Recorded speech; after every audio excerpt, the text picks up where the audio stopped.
Gone. Every pony in Manhattan is just gone. I was talking to my best friend, Silver Spoon, over terminal chat when the connection went dead.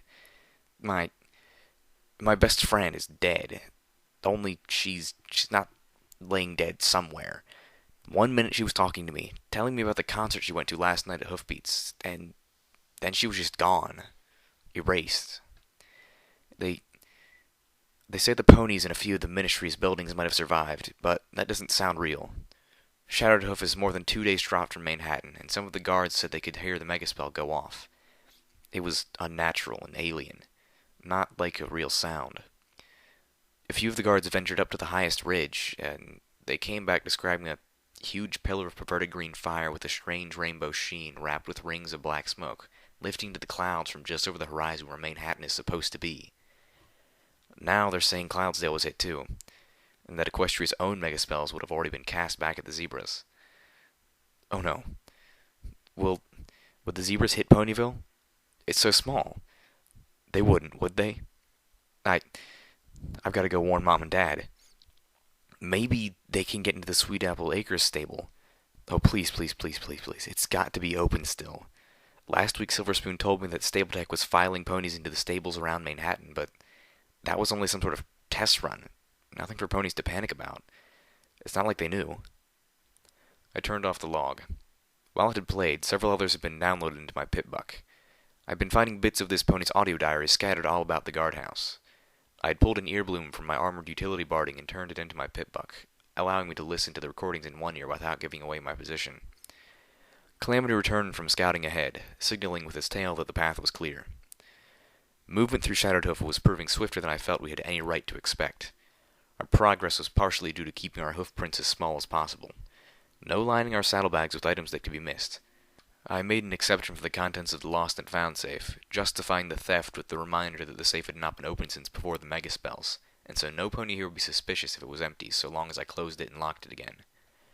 But more than that, these ponies didn't seem to consider that the fortress could be infiltrated. They weren't on guard. I'm not a mistress of shadow, but I hardly needed the advanced tutelage from zebra infiltration tactics to slip past ponies who were being this oblivious. I'd skimmed the book while Calamity was fetching the mattress cover. Calamity wasn't quite as good, and had nearly tipped off a Shattered Hoof raider to his presence twice now, but I'd managed to hide each time. I figured once we got back to the train fort of God, I'd pass him zebra infiltration tactics to peruse himself. It's not as if books can only be read once, after all. The inside of Shattered Hoof proper was a cold, monotonous gray, much like maintenance in Stable 2. Except here, all the walls are cracked and chipped, the ceiling decayed, the light weak and uneven, cast from small lanterns hung from railroad spikes chiseled into the walls.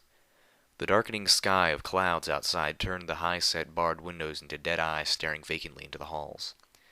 Somewhere down the hall, a terribly sad song was playing over a radio. We were within range of DJ Pony's broadcast again. Ponies on the expressway, with no features, with no faces. Ponies milling about me, trudging off to nameless places. The song pulled a melancholy chord in my heart, the singer somehow managing to make the Equestria of before the war seem as dreary and bleak as the wasteland itself. I followed Calamity, and I considered turning on one of the other entries from the audio diary just to drown it out. But I realized that playing with it only in one ear, the two would likely mix into something even more depressing. Waiting foals for their birthday, have a party, please be happy. Growing up all too swiftly, losing hopes of what they might be. Well, crap, I muttered dourly as I hugged a shadow behind a placard. Hard work is happy work, and stared across the open rows of desks to the well-lit room beyond. Inside, a pony matching God's description of Deadeyes was sitting behind a desk, reading a book, Applied Gemstones. He was flanked by at least one guard pony that I could see, and possibly others that I could not. The safe was directly behind him. There was no way to get at it stealthily. Even if I used the Pip-Buck, he'd hear the safe opening less than a foot away from his ears. Time for the backup plan, I whispered to Calamity. Got one? Calamity raised his eyebrows. Yeah, load 'em all up on the caboose and kick it free. I winced as he reminded me of how well one of his last plans had gone. Could be worse, he whispered with a smile. I'm sure Velvet's plan would be to go up and ask him nicely. I closed my eyes. Damn it. We couldn't just sit here waiting for the bastard to move. The longer we hung around, the better chance of getting caught. Okay, I said finally. We'll do that. Calamity's eyes went wide.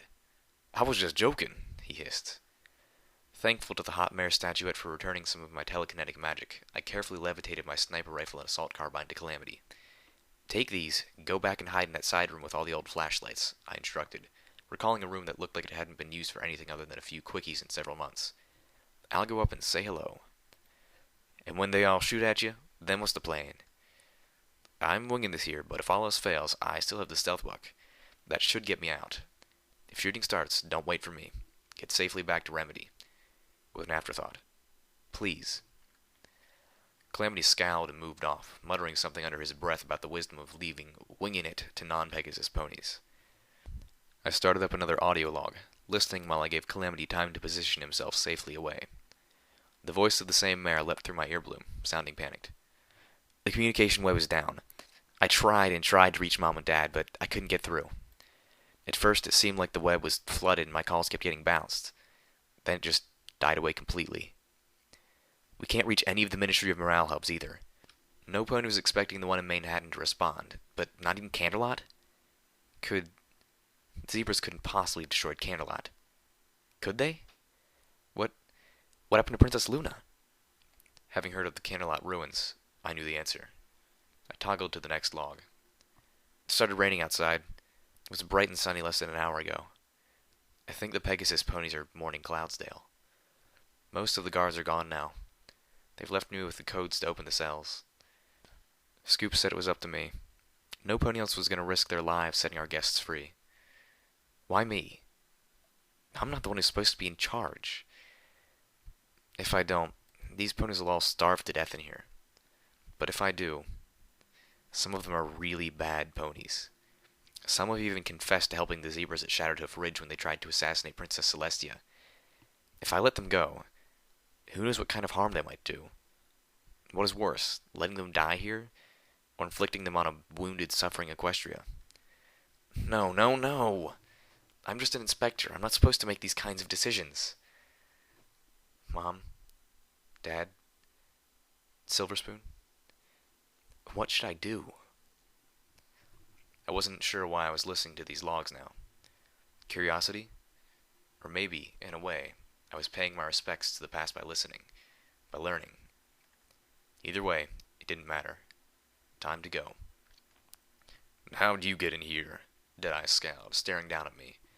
I had 3 magical energy weapons pointed at my head, although the big, brutish pony Deadeye's left looked like he'd rather kill me with his teeth. Damn it, think. Watcher might call honesty a virtue, but sometimes the ability to lie your tail off is a virtue too. Used magic.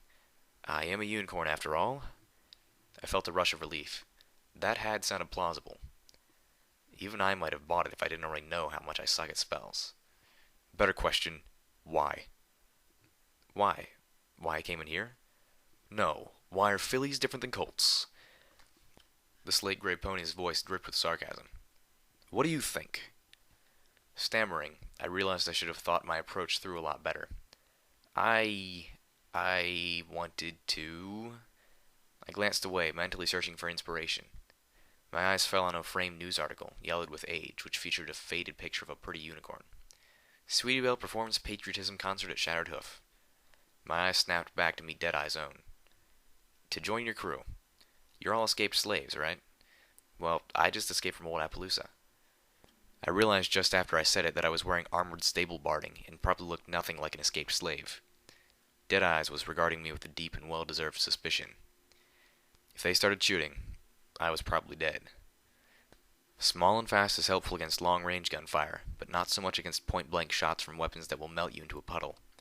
Worse, my heart sank when I realized that Calamity would almost certainly share my fate. From what I knew of my new friend, running and hiding weren't in his normal book of tactics.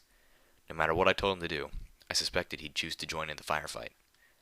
And tell you what, Philly, Deadeye seemed to finally decide, fixing me with a glare. Let's see how well you deal with a couple of errands. Show yourself to be useful, and we'll chat again. I gulped. Well, at least you hadn't shot me yet. And what do you need me to do? I have a letter that needs to be delivered.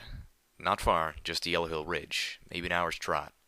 I've got a map you can download onto your Pip-Buck. Deliver it, come right back, we'll talk again. As he pushed the sealed envelope across his desk to me, I wondered if it said something like, "Kill the pony carrying this letter." "Oh, and you'll need this leg band. It'll let Gaudina know you're okay to pass through." "Who?" I asked as I slipped on the leg band, feigning ignorance. "The bitch of a griffin who runs our welcoming committee. Honestly, she's more trouble than she's worth, but the boss seems to like her, so she stays. For now." "The boss? I thought you were the boss." Deadeyes clearly did not have the patience for questions that God did. "Scramble, and if she talks again, start pulling off her legs." The grin on the brute to Deadeye's left widened eagerly. I left quickly and wordlessly. I hadn't gotten very far before one of Deadeye's guards came trotting out after me. He motioned for another seemingly random Shadowhoof pony to flank me on the other side. Without words, it was clear they were making sure I found my way out. As we approached the small room where Calamity was hiding, I blurted out as loudly as I could without sounding suspicious. "So, escorting ponies out. Is that your official job? Are you the escorter outer?" "Shut up," Deadeye's guard said warningly, but the other replied easily. "Actually, no, I'm just a rock breaker." I raised an eyebrow. "A rock breaker? So what's your story?" He seemed amiable enough. "Slavers assaulted my family homestead. Brother and I fought back while my wife tried to hide our foals. Killed my brother, took my lovely sugar plum and the foals and left me for dead." As he spoke, a cloud passed over his face. His eyes narrowed and a tone of sadness tinged with seething crept into each word. "Crawled myself here for protection. I'm not a raider. Don't do any of that shit. Just work the rocks and thank the goddesses for that.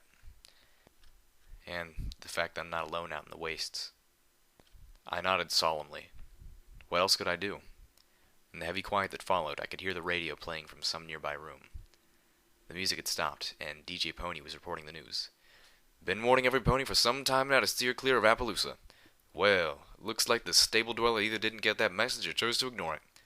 I've got confirmed reports that that little gal marched into Appaloosa and brought hell on her hooves.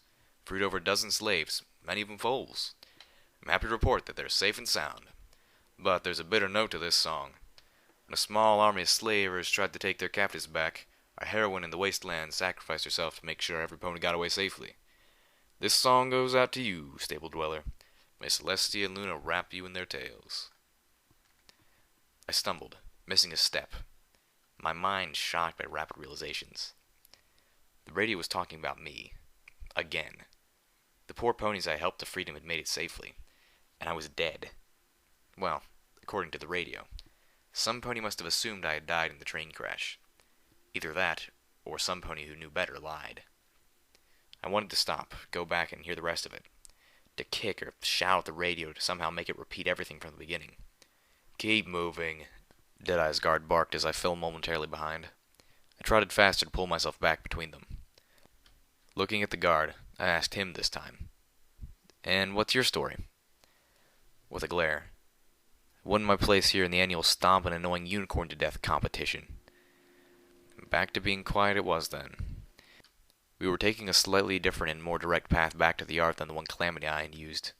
The hall we were passing by now had several doorways opening into a combination of amphitheater and mess hall. There was an old stage in the back with tattered and befouled curtains, which I imagined Tweety Belle, the mare who would become Stable 2's first overmare, performed on.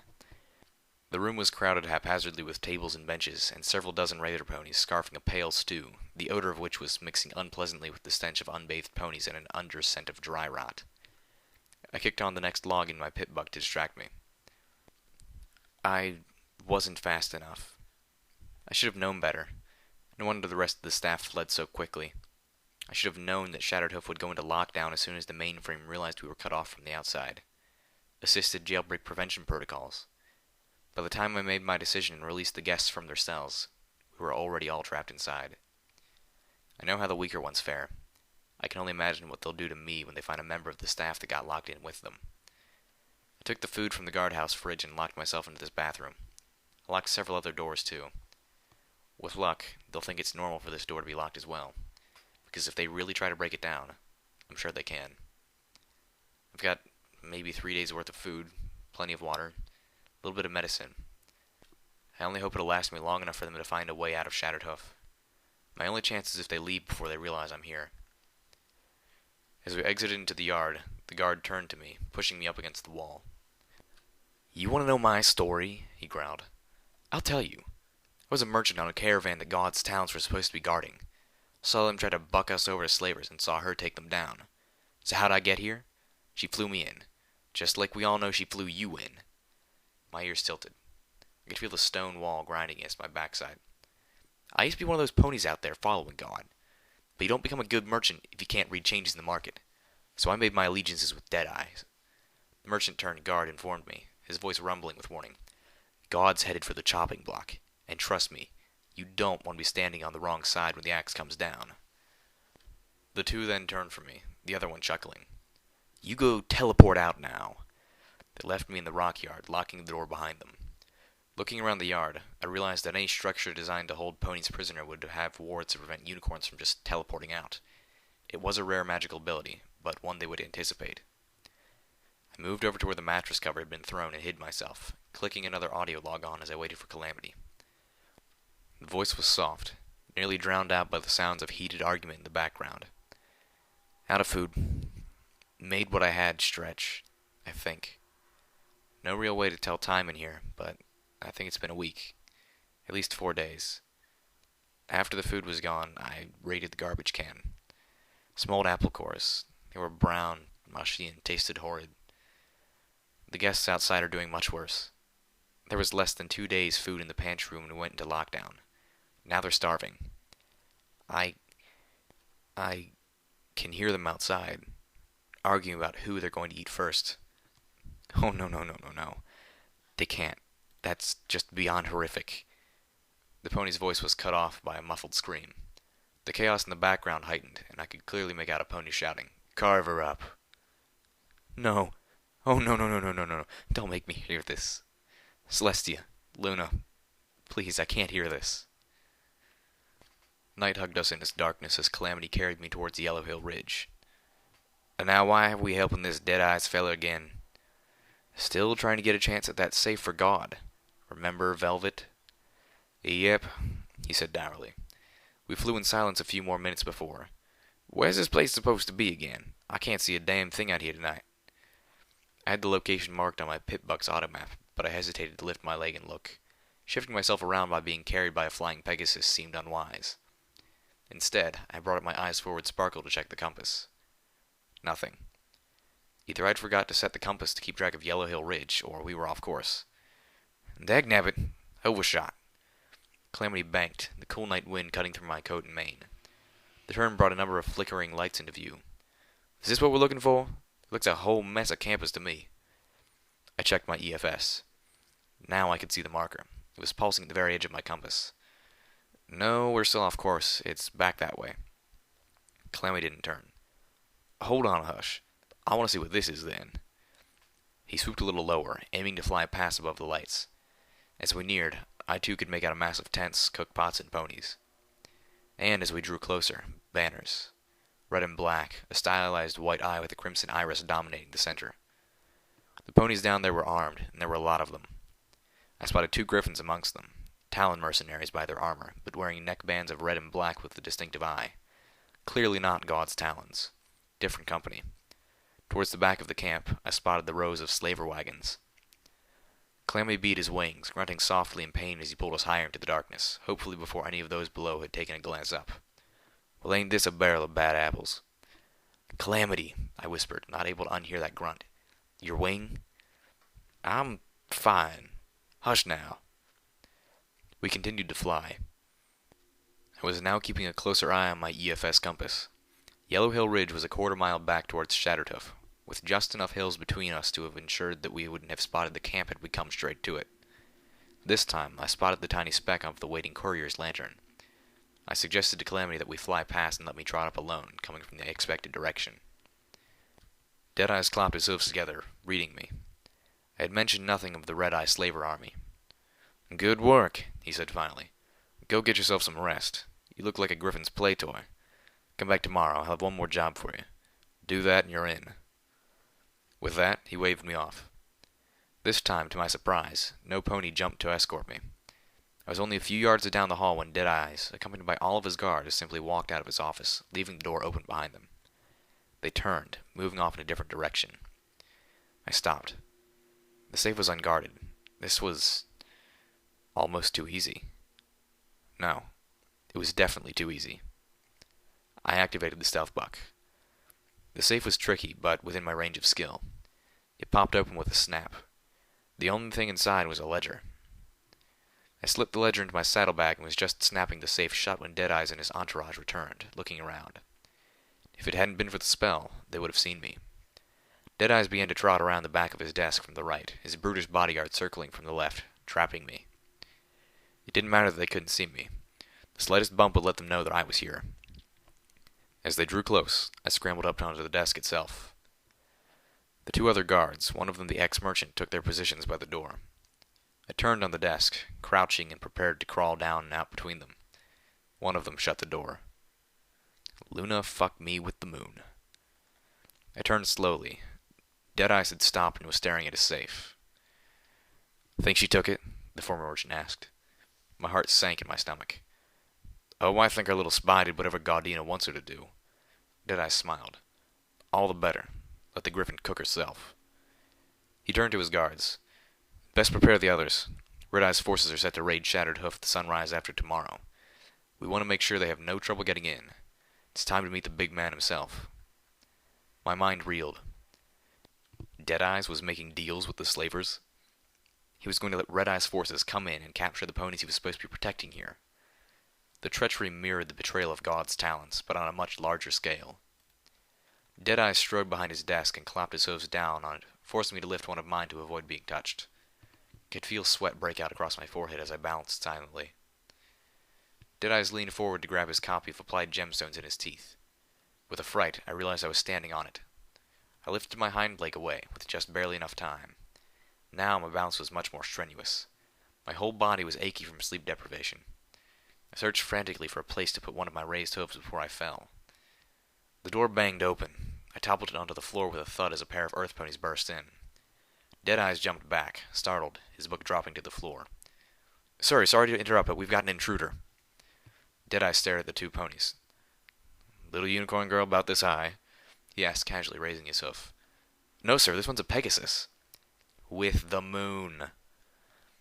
My pip-buck alerted me that my invisibility spell was about to wear off.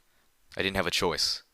I lurched to my hooves and skirted around the ponies, barely slipping between them, then dashed out through the open door. I galloped to the meeting spot as fast as my weary legs could take me. Calamity was waiting for me, hidden under the mattress cover. "No need for that now. They spotted you. Got the ledger. Let's go." We were airborne in moments. I could tell how tired Calamity was. We kept dipping in the air. I winced at the workout we were giving his mending wing. We get back to God and we sleep. No matter what else, we have to sleep. He hadn't complained, but I could tell his wing was killing him. I played another audio log. This time the mare was no longer whispering, but I could still barely hear her over a thundering racket. Damn it. They know I'm in here. I woke up from my nightmare with such a start that I kicked over the garbage can and they heard it. They'll break through the door soon. I could hear one of the ponies on the other side of the bathroom door call out abysmally profane promises. I don't have to guess what they'll do to me anymore. They want me to know. But I'm not going to let them. Go figure. This crappy little gun is going to save me after all. Use the handle to shatter the mirror. This is going to hurt, but if I do it quickly, it won't hurt for long. There was one audio log left. Junction R7 swam into view through the darkness. Exhausted, Calamity brought us in for a slightly rough landing. Ponies pointed glowing magical energy weapons at us from all directions. God stepped forward. "Welcome back. I was beginning to worry about you two." She looked us over. "Got the ledger?" I nodded shakily. "Yes, but before you look at it, I want to look at it. And there's something you should know." God raised an eyebrow. "Oh?" she asked appraisingly. Deadeye's knows. He pretty much let me steal it. I overheard him saying something about letting you cook yourself. God sat back, regarding me. Finally. "I'm impressed. You didn't have to tell me that." Then, with a narrow look. "So why did you? What's in it for you?" I swayed on my hooves. "There's more, but I'll only tell you that after my friends and I get some sleep. Here, under the safety of your protection." God's beak broke into a grin, the scar twisting it on one side. "All right, you've got yourself a bargain." Pointedly. But while you sleep, I want that ledger. I nodded. What I want out of it won't take long. God guided us back towards one of the cattle cars. As I stepped a hoof inside, I felt a rush of relief to see Velvet Remedy curled on a bed of slightly moldy hay. She was talking softly with another pony as she watched over a third whose hind leg was wrapped in what I had to assume was some of our precious remaining bandages. I wondered how many medical supplies we had left, if any. Velvet Remedy jumped at our return, giving us a weak but bright smile. What did you two do? Take the scenic route? Yep, something like that, Calamity responded. And what did I say about this wing? Velvet Remedy pushed Calamity towards the corner of the train car that had clearly become her impromptu clinic. Let me take a look at it and change those bandages. Shaking my head in a combination of adoration and despair, I followed behind her. I was too tired to even appreciate how nice a tailside she had. Finding a bit of hay that looked filthy but soft, I curled down and levitated out the ledger. Flipping through, I found entries going back many, many years. The newest ones, I felt, were suspect. Whatever Deadeyes was up to, I rather expected he had doctored the ledger as part of it. But the older entries, faded as they were, couldn't have been altered without being obvious. At least, not by an Earth pony. I found myself wondering what a forgery cutie mark would look like. It was easy to find the entry I was looking for. Some of the nearby farmers had begun to put up a resistance, armed themselves from that merchant caravan that passed through last month. One of them took a few shots at the raider party I dispatched to the east side.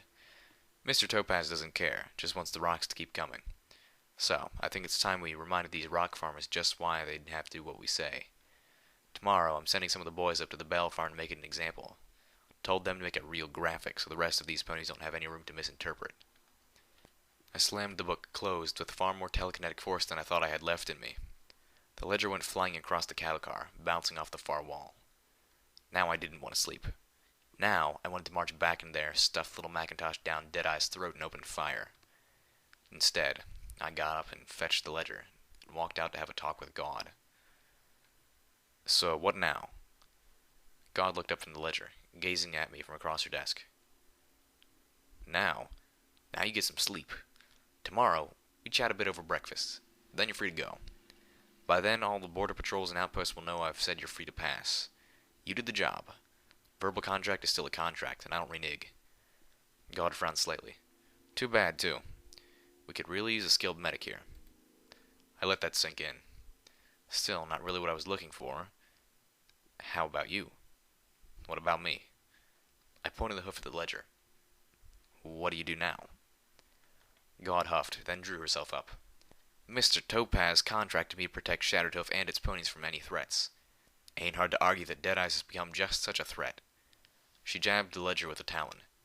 I can't ignore this. I knew Deadeyes was up to something shady, but this is beyond the pale. A little too on the nose, part of me thought. Almost like Deadeye's treachery was custom-tailored to get under God's feathers. I told her as much. She laughed. A bitter but still humored laugh. Think I don't see that? I could guess what she must be planning. And another question surfaced in my brain. What would you do with this place if you were in charge? She gave me a look.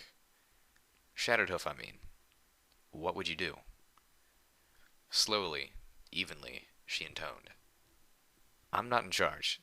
I'm not going to be. Even with Deadeye's gone, Mr. Topaz runs this joint, and I'm still contracted to him. Right, I thought.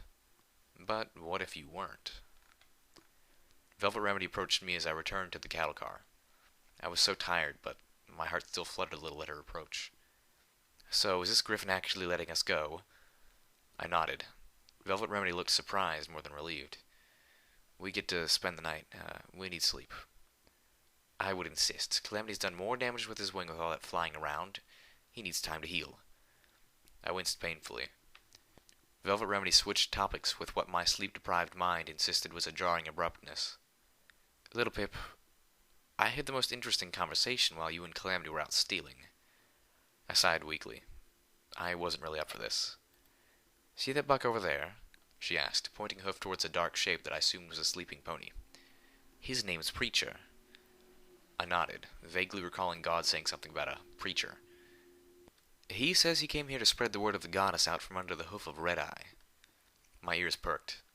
Velvet Remedy had my full attention. The word of the goddess? I asked. The way she spoke made it clear that she wasn't talking about Celestia or Luna. Velvet Remedy nodded. He claims this goddess of his has been speaking to him in dreams since he was a tiny colt. Her tone suggested her prognosis didn't involve the divine. I wasn't ready to dismiss it so quickly, though. Looking sternly to Velvet, I whispered back, "He might be right." Her eyes widened in disbelief. Before she could even open her muzzle to mock, I elaborated. Ever wonder how the slavers got ahead of our train like that? I've been wondering if there might be some sort of telepathic magic involved somehow. I felt a sudden urge to travel to Ten Pony Tower and talk to DJ Pony. He seemed to have an incredibly good, if imperfect, network of informants. Or possibly some sort of magic or technology that was giving him the lay of the land. I wanted to trade information, find out what he knew. There was a puzzle here, and I was still several pieces short of seeing the picture. If any pony had those pieces, it would be DJ Pony. Velvet Remedy seemed to be digesting my comment. Finally, she spoke again. Well, if this is true, it puts the rest of what Preacher said in a more ominous light. She led me to the far corner of the cattle car, whispering. According to Preacher, the goddess chooses to speak to very few ponies. I found myself questioning that. Chooses? Or are there limitations to this so-called goddess's powers? And the pony Red Eye is the one she speaks to the most. However, Preacher isn't so sure Red Eye is. Velvet Remedy paused, searching for words. Getting the message right. He seems to think that Red Eye's reception is being garbled. And clearly, Velvet Remedy was not satisfied with the analogy, but I got the idea. Either that, Velvet continued, or he's just not listening. Either way, Preacher's here to spread the true word of the goddess, away from Red Eye and his bands of slavers. I thought of the armed camp, parked a few hours' trot outside of Shadowtooth territory. Preacher didn't go far enough. I hesitated to ask, and what is the true word? I really didn't want to ask Preacher directly. Sure, I'd get an answer that wasn't tainted by Velvet Remedy's own prejudices, but at the cost of being roped into sermon. I was too tired to even contemplate that tonight. To paraphrase, praise me, worship me, and I will lift you up, and you will all become one, unified under me. Velvet Remedy had clearly suffered through hours of this. I could understand why God had been wary of gaining another preacher. I nodded to Velvet. There is a pile of hay calling my name. We're going to talk to God again at breakfast tomorrow, but after that, we're free to go. I wasn't so sure, however, that I wanted to leave just yet. I played the last audio log before I headed to bed. This time, the banging on the bathroom door was much louder, rhythmic. It sounded like the ponies outside were using a piece of furniture as a battering ram. I could hear the structural cracking from the door frame. The mare's voice was weak, and she spoke in a disturbing sing-song. I hear you knocking, but you can't come in. I hear you, yeah, I hear you. Wow, I just realized I've got all these diaries, and the only ponies that'll ever hear them are you fuckers. Fuck you all. Every last one of you. My. Oh wow, dizzy. What was I? You know, I kind of think red is my color. Splish splash, clip clop. Hey, Silver Spoon, let's paint the town red. Or, you know, at least the bathroom. Don't keep knocking, you bastards. Doesn't go with my cutie mark, though. It's okay, it's a stupid cutie mark anyway. Really, a crown of diamonds? What the fuck's that supposed to mean? I mean, I get the diamonds. Celestia knows I've inspected enough of them. Some of the best ones below for years now. Huh. There's something else you're never gonna get. Huh. Just like you're not gonna get me. My name is Diamond Tiara, and you fuckers didn't get me. I got away. I mean, really though, a crown. What's that supposed to mean? You can't get me. You can't get.